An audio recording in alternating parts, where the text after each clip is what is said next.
So thank you, gentlemen, for joining us for this panel session. Obviously, when we are talking about monetization and with freemium and premium contents, uh, the question arises that is it still a battle to make consumers pay for quality content today? Shabir?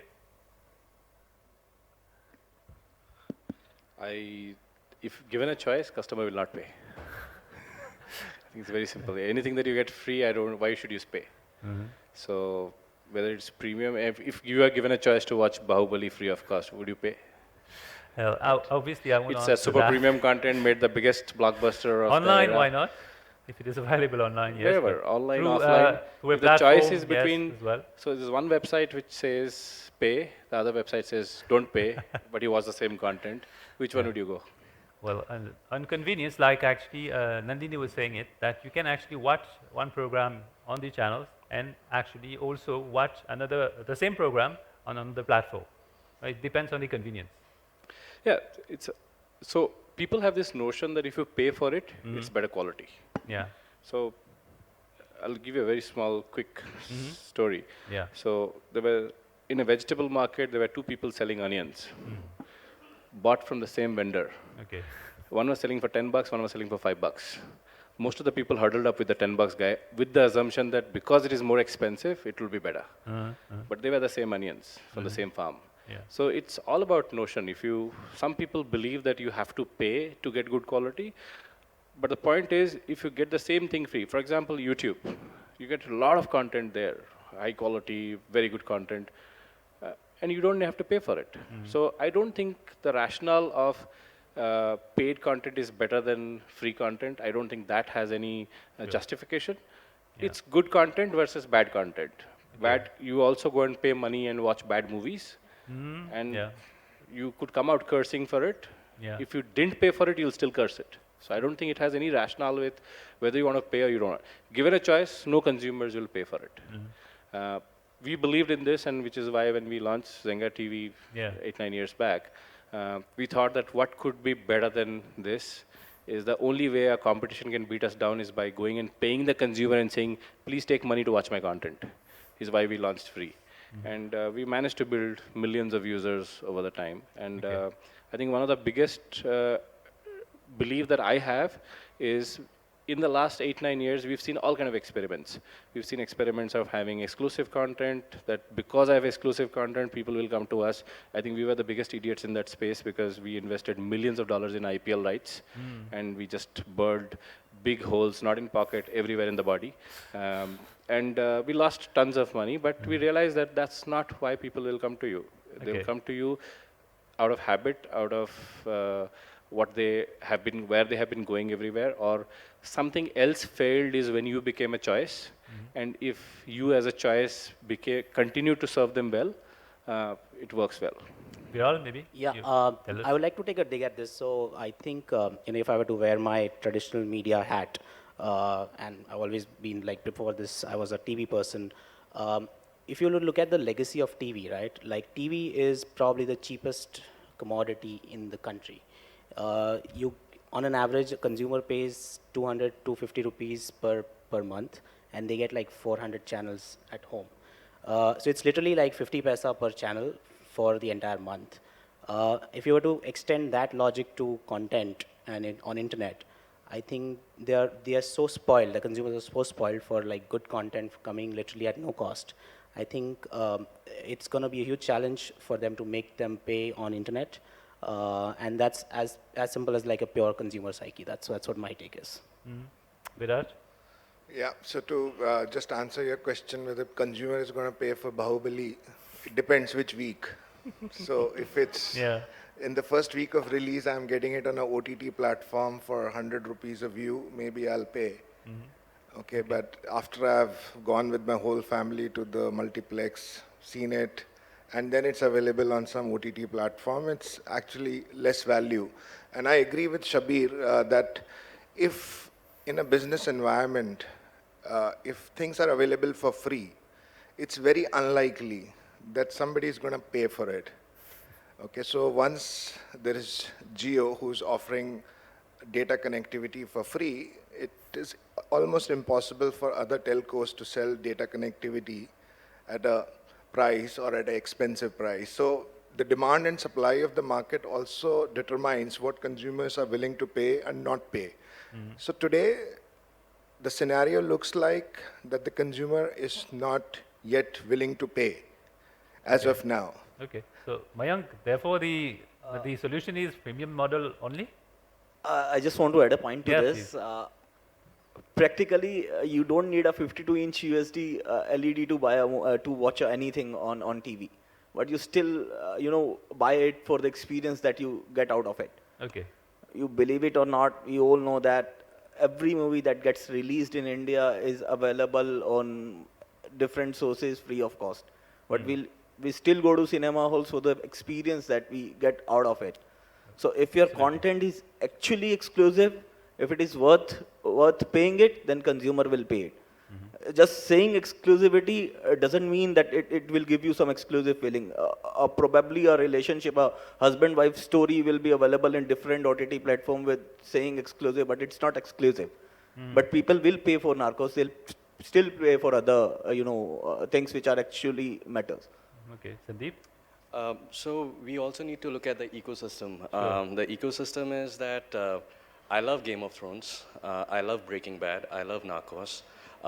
The fact of the matter is all of this content are available on pirated sites. And as long as that is there, getting a consumer to pay will be very difficult. So we need to have better legislative to ensure such kind of contents are protected. Yes, freemium will need to be there because currently we are disrupting the market. But having said that, when millions of dollars are being invested to make a series like Game of Thrones, and that same series in India is available on unwanted sites, then yeah, like everybody rightly said, that if it is available for free, why should I pay? Yeah. Yes. Please. Even if you can make a consumer pay, like we run a OTT service, we started in 2009 with the subscription model with the telcos, and we also run an ad network where we worked with a lot of other content providers to sell subscription services in India. So in last 6 years, we have sold like almost 10 million subscriptions in India. So one thing that we all need to remember in India is the price point. The price points that is sweet spot in India is 30 rupees a month. Okay, so if you build a service which is 30 rupees, 40 rupees a month, it is good.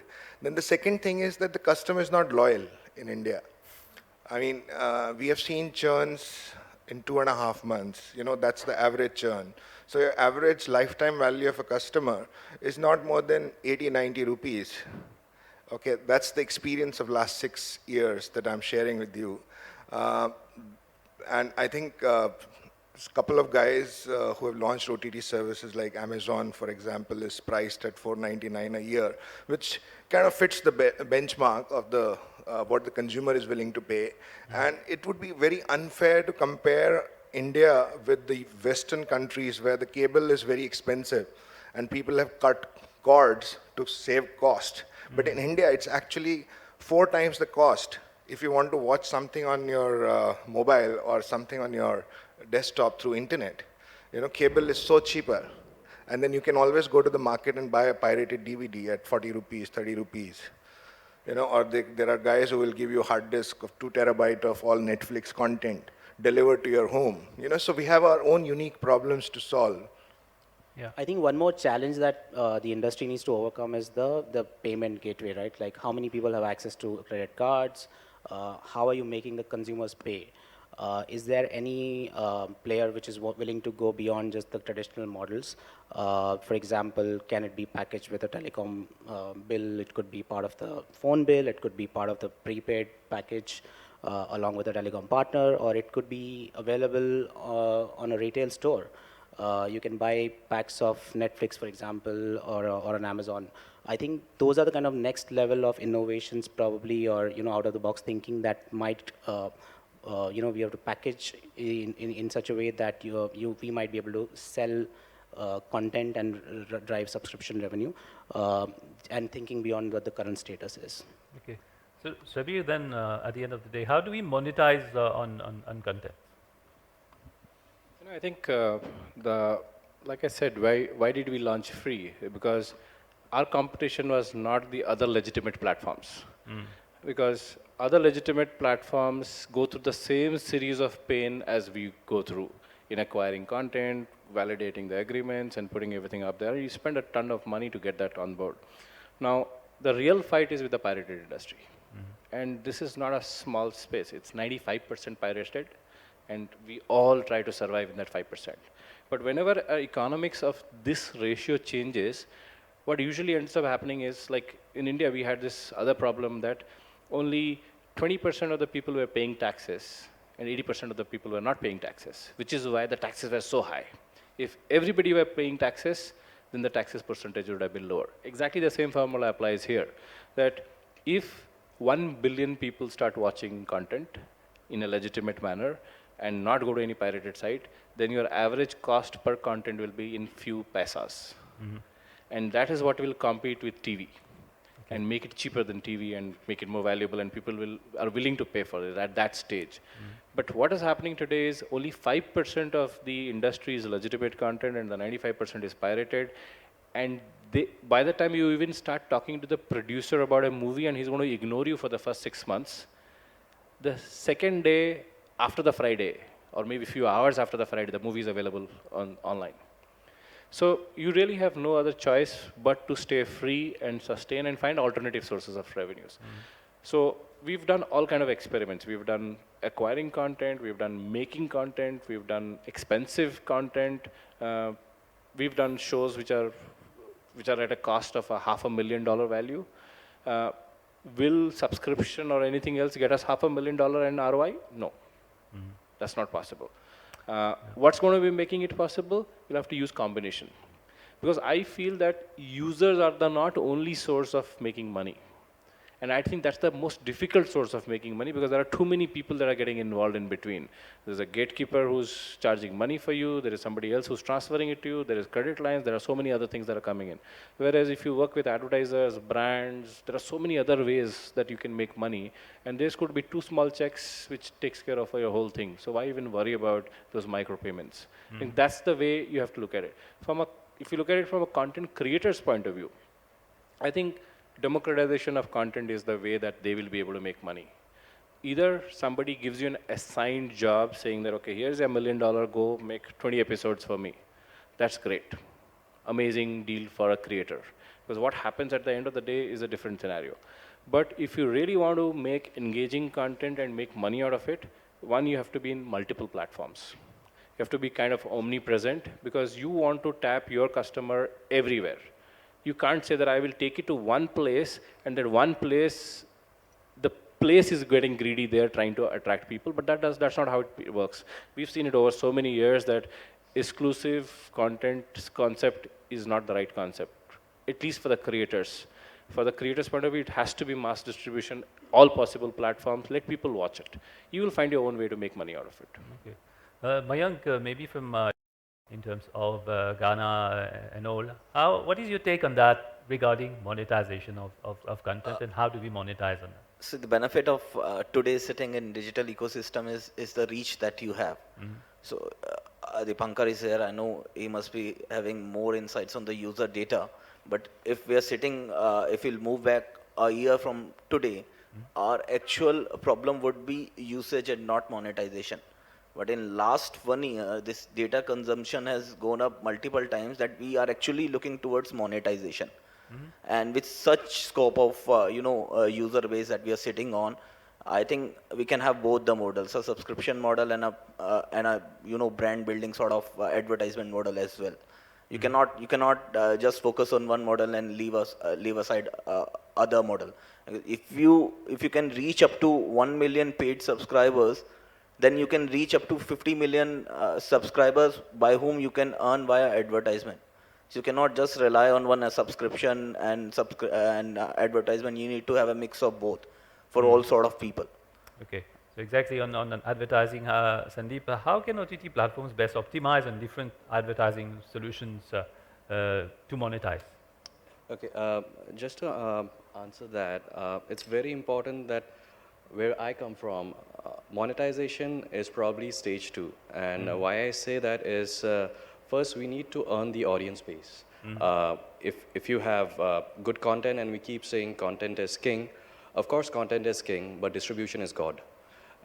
And with that logic, unless and until we have the right distribution system, we have the appropriate audience base, once we have that, monetization becomes easy. Now, even in monetizations, like Mayank rightly addressed, there are ways to monetize the moment you have your audience with the various digital economic systems that we have. Once you do that, the audience is used to it, you build a habit. Now, if the audience was uninterrupted services, they need to pay a premium for it. And that is where you get into a subscription model.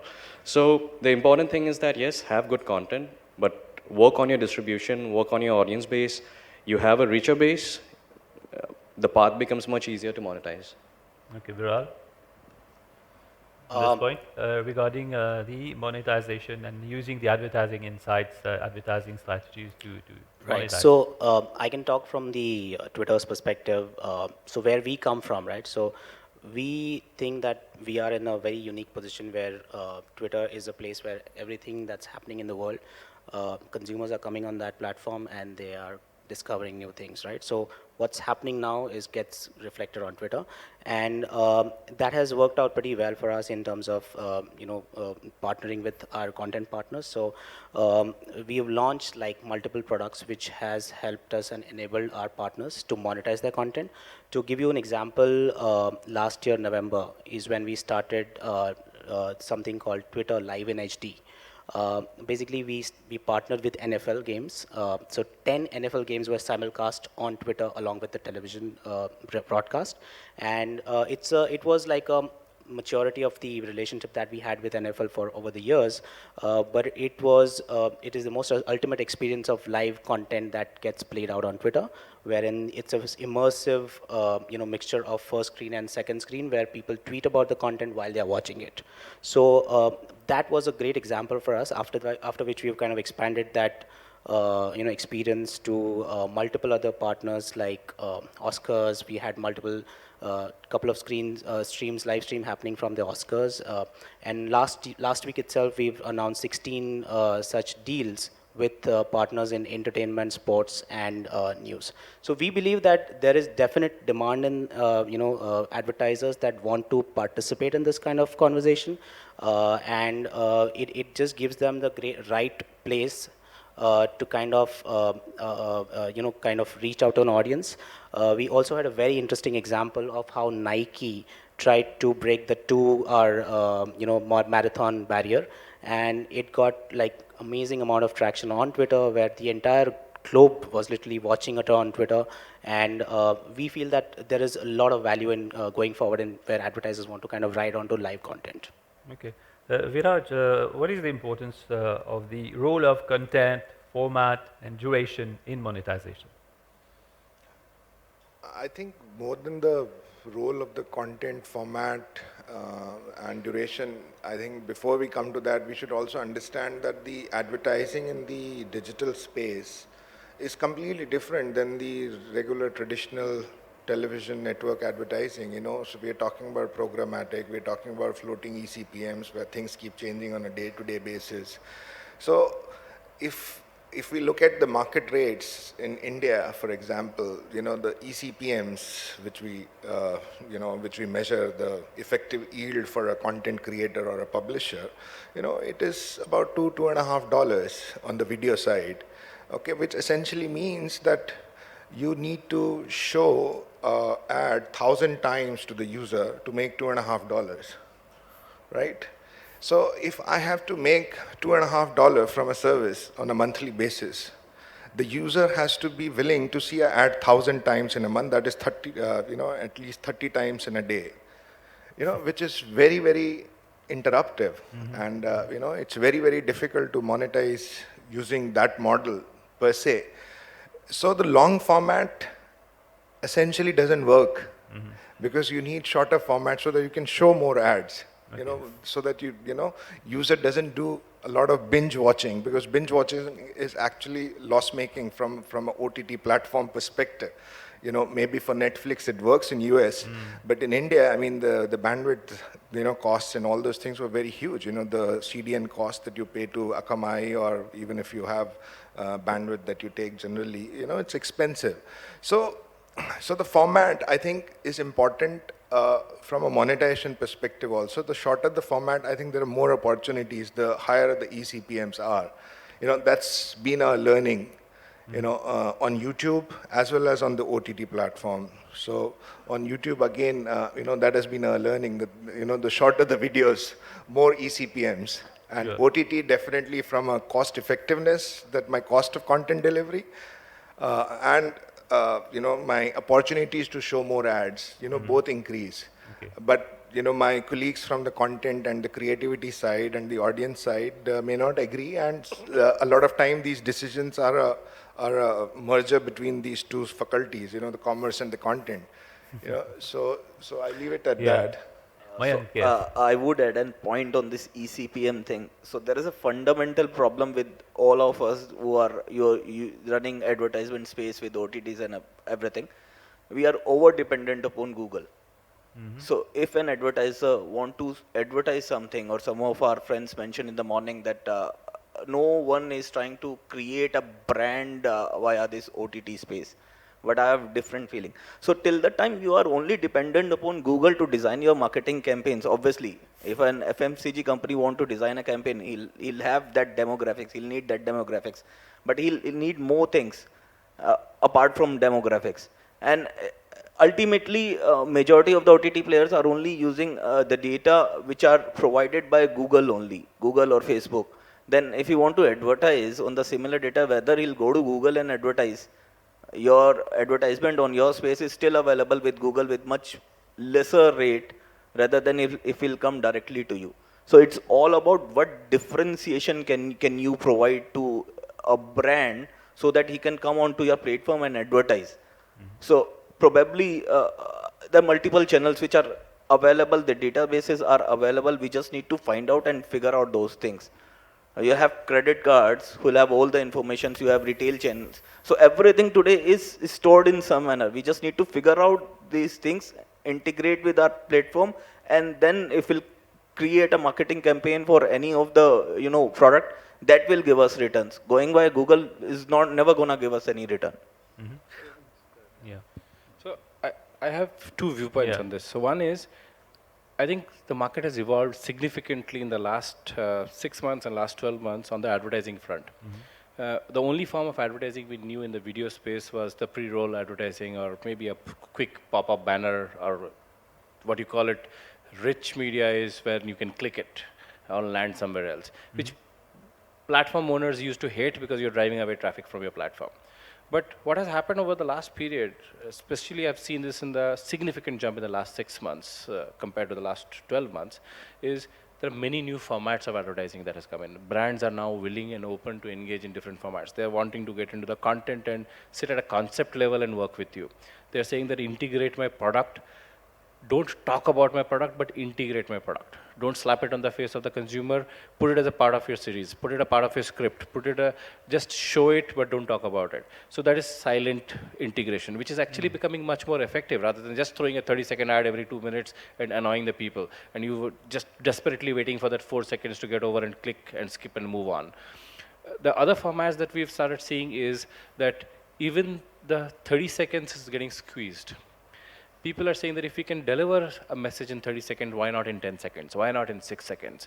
When YouTube created this concept of 5-second skip, there are a lot of, and they don't charge you for the 5 seconds. A lot of brands created 5-second ads, and they managed to convey their message in 5 seconds, which they don't even pay for it. They do millions of ads, pay only for a few 100,000, and the rest of it is free. So there are many ways of engaging into the system today. Brand engagement, brands have started evolving. And they are now saying that, let's do 5 new experiments. Brands have now started coming and talking to us and saying that, we would want you to create a series of videos, or a series of blogs, or a full episodic format, keeping this brand messaging in the background. The brand messaging could be happiness, could be kindness, could be social, could be reaching out, could be anything. And that's what they want to engage now. And they're saying, don't put our logo there.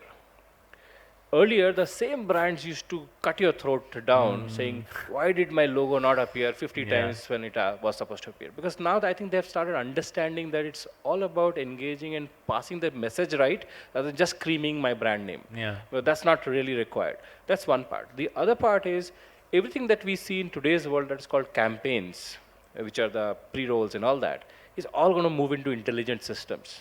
AI-driven, prediction-driven, like he mentioned, with a lot of data-driven in scenarios. Chatbots are coming. Yeah. Chatbots are going to change the dynamics. You are not going to be driving any more Google-driven ads to drive traffic to your site. You're now taking your site to the consumers through the chatbots. People spend 80% of their digital time on their phone on messengers. Those messengers are going to be your vehicle of delivering content. That is where you're going to just speak out or type and say that I want food content, I want fun content, I want content, comedy content, and that chatbot is going to understand your behavior, map, predict, and throw you the right content, relevant content. Your ocean of 20 billion videos is not going to be a concern anymore. What is going to be a concern is how accurately the chatbot is throwing me those 5 very precise videos to me, and I know that out of the 5, 4 I will like. That's the kind of success rate we're talking about with all the AI and prediction and everything coming into the system. Okay. Let us have some questions maybe. I suppose you would have some questions on the monetization. Yes, yes. Yes, Rishabh. Well, there was very interesting, The mic, I topic. think. Yeah, there was very interesting discussion on monetization, where you guys stopped in the middle. I guess it was from Gaana side where you mentioned that it's why are we dependent on Google? Now you have millions of subscribers. Probably there are 10,000 of them who may be a Maruti Suzuki or Mercedes or BMW subscriber, and a Maruti today is spending almost 5,000 rupees to get them on board. Why can't that kind of revenue come to you? Why is that kind of model not even being thought of in today's monetization angle? Because you have that data, you know which phones they are on, this is my consumption pattern. So if you are a marketer, you can very well predict that this is the target segment I want to go after. Why are we not actually going after them? See, the two difference I'll say.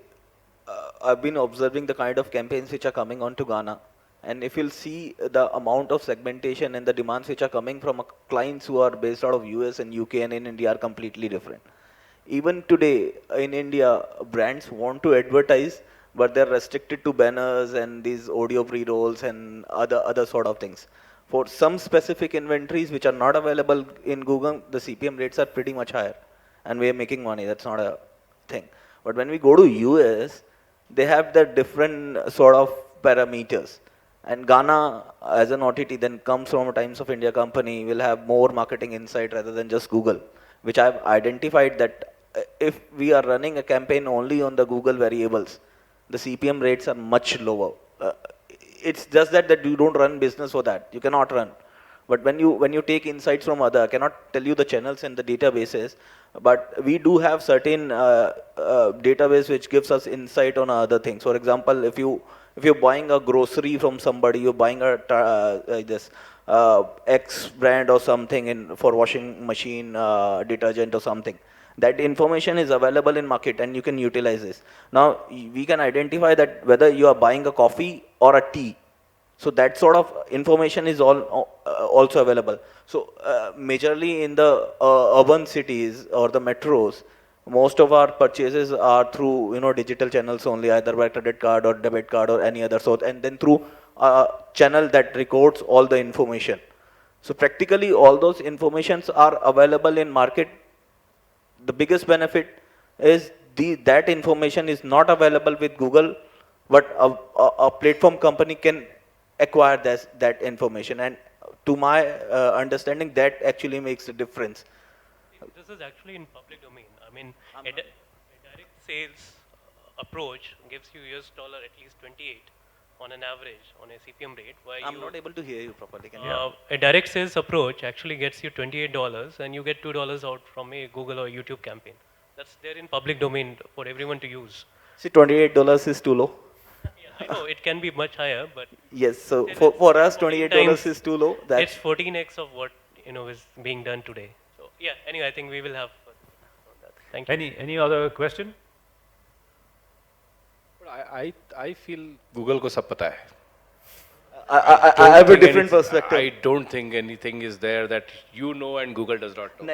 I have a different perspective, though they store much of information So in demographics. you could be having those 5 small spots which you've hidden from Google, If you but want- everything else is known. Where you got that information is also known to Google. So I think what is important is about getting the right targeting. I think that's what you're trying to convey is the right targeting, and that usually happens when you're doing a direct sales. When you're doing a direct sales, you go and say that this is my audience, this is my target, this is my this is the flavor, this is the behavior, this is how they adapt or consume things, and that's when you convert a sales which is where you make $1,000. Correct. And I'll Versus tell- a $2 on the other side. On the data points, I come from a telecom background, and I've seen the information, that sort of work that happens at that side and that side. A telco will have at least 5 times more insight than a Google. Google will have They're insights. technically not allowed to use that. They don't use it. That's why they don't use it. No, because that's privacy data. But- They're not but- allowed to use so, it. my answer to your question that Google knows everything, he doesn't know everything. So probably he'll have the complete information on demographics, your some buying preferences on the websites you visit. I'll tell you why I'm saying this, because we bought this company last year from London. What it does is a very different approach. It goes, mostly brands go and profile users. This company's gone and profiled users from the life point of view. What TV, what fridge, what car, how many food, how many kids, what life, how many earnings and all that. And 95% of it is scraped right from the internet. I'm sure that must right? not be in India then. No, I'm talking, this is in London and Europe. So India, London and you Europe can is get different. 100%. The same thing is because of policies, you get 95 out of London. In India, you will get 110 maybe. So the difference is once you profile a user, the advantage is then you kind of know and follow and do prediction mapping, and you will be able to see that, okay, this guy's TV is 3 years old now. It's traditionally, we've seen pattern based that most of the people of this kind of circumstance with this kind of scale of pay, this kind of spending capability, this kind of lifestyle and all, and you make a group out of it. Usually buy a TV in 3 years. So let's pitch him a 20% discount and sell him. And they actually do a conversion which is 7-8%, which is a that's consumer correct. durable industry sees 0.002% otherwise. That's correct, but that if that information is available for Google, then the rates which Google will offer to a brand will never be able to match it.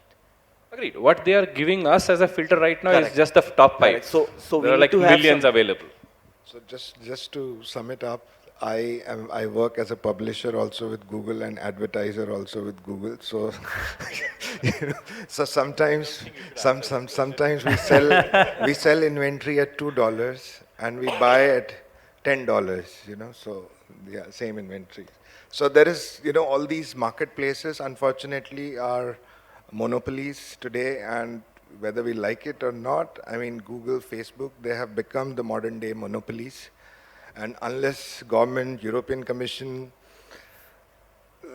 ISIS, somebody does something, it's just not in our control as of now. So I think we have another question. Yeah. Yes, let's. This question is for Sandeep. Don't you think branded content in web series is going down? If you see the example of Girl in the City 1 and 2, Girl in the City 2 has got all negative impact towards the brand. If you read the YouTube comments, it isn't positive for the brands who have associated with that particular series. So do you have any comment on branded content in web series going down? As far as Girl in the City goes, I think it was done by Bindas, right? Now the thing is, it is very particular to a given content which had a negative impact. Having said that, branded content, which Shabir also rightly pointed out, is one of the most sought after route by brands today, because essentially the consumer doesn't want to see ads. The consumer doesn't want to engage with ads. Content is the only medium on digital through which you can reach out to them. In that, branded content becomes one of the most suitable form in which you can create content. Now, coming back to your point in terms of whether it is going down, I don't think so, because at least the company that I represent, branded content is our bread and butter. And we have been creating branded content for many brands in India across different formats. We have our moments of submission. There are content which didn't work. There are contents that do work. So it is very particular to the type of content that has been designed for the brand, and the other side, the type of content that was chosen by the brand to ride on. So, one of the best example, and why only digital? I mean, look at uh, the longest running branded content in India, which is roadies, right? And it has evolved. It has been there for more than 12 years now. People are still engaging with it. It started with two-wheelers, now it's in four-wheelers. So branded content is here to stay. Branded content is not going anywhere. It's just that we as a creator need to evolve ourselves to understand what our consumer likes and have the ability to create that content.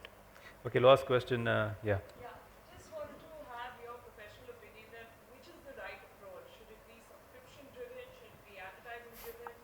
A mix of both? Why restrict your model to one thing when you are paying the content fees for every individual? You don't think from a consumer's point of view that if he, like we look at Netflix today, right? The fact that people are, whatever that number, they possibly are subscribing because they don't need to be interrupted with ads. I think in case of Netflix, my friend has already mentioned that when you talk about US market, the cable TV is much more expensive than OTT. You cannot compare Netflix in India to the scenarios in US. See, if I can answer that, both the models are here to stay. And I'll take the example of YouTube, right? Now, YouTube has launched YouTube Red. You don't want any interruption, you want to experience content which is otherwise not available, then you have a subscription model. It's not to say, there is no either or here. Netflix offers a different kind of programming. I think that should not even be in the consideration set, given the kind of programming that they do. People would love to pay for it. Is everyone doing that kind of content? Maybe not. There is scope for that kind of content. It's a habit. The habit for, I as a consumer, I love to watch Netflix, I also consume YouTube. Over a period of time when I see that, okay, now this platform is offering me something more special and it wants me to pay for it, it's my willingness. If I have the will to pay for it, I will pay for it. Otherwise, we will have to be dependent on different kind of monetization opportunity, whether it is a freemium model or a premium model. I believe that. Sorry, okay. Two last points, Sorry, just last point. I think it also depends on what's the kind of audience that you want to reach out to. I think in current state of affairs, if you just restrict yourself to subscription, then you might reach out to a very niche audience. And if your content is really powerful, then you can make an impact. But otherwise, if you want to mass pace and go to a larger audience, I think free is still the way to go. Yes, I feel that like everybody is saying is you should try all, but you really don't know which is going to work. And what works for the first piece of content will not work for the second piece of content. What worked for the first episode will not work for the second episode, because everything is going to be unique. I think the most dynamic ever possible thing that exists is content. And if somebody says that I can look at a content and tell you how much money he's going to make, he's faking it. So it's like a Jyotish who's saying that I'm going to change the world, and he himself doesn't know what's going to happen to him next moment. Now, at the same scenario, what we believe is that what you should do is try the most difficult one, which is put it on a paywall. Say it's subscription for a window of 24 hours. Then the next period you can say discounted subscription, and the third day you can say it's free now. You have experimented it. People who wanted to pay and are really desperate to watch it, and if the content is really good, you will make a lot of money on the subscription side.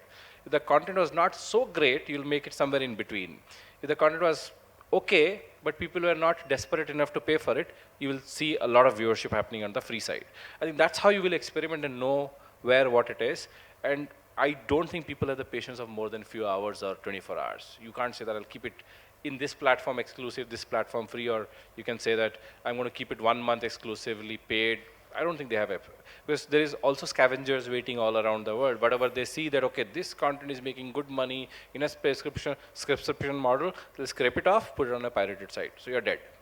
So you have to outrun them on that speed. Great. That has been a really exciting discussion with you guys for monetization of freemium or premium models. Thank you very much for your time and for being part of this event today.